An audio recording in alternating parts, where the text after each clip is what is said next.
തിരുവനന്തപുരത്ത് ലഹരിവേട്ട. വീട്ടിലെ രഹസ്യ അറകളിൽ നിന്ന് കഞ്ചാവും MDMAയും പിടികൂടി.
ചാക്കയിലാണ് വൻ ലഹരിവേട്ട നടന്നിരിക്കുന്നത്.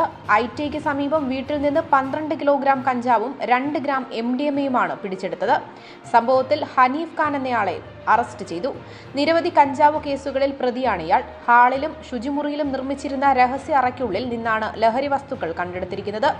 ഹാളിന്റെ ചുവരിൽ അലങ്കാര പണികളെന്ന രീതിയിൽ തടികൊണ്ടും ശുചിമുറിയിലെ വാഷ് ബേസിന് താഴെയായി ചുമരിനും ഇളക്കിയെടുക്കാൻ കഴിയുന്ന കാർബോർഡിനും ഇടയിലൂടെയാണ് അറകൾ നിർമ്മിച്ചിരിക്കുന്നത്.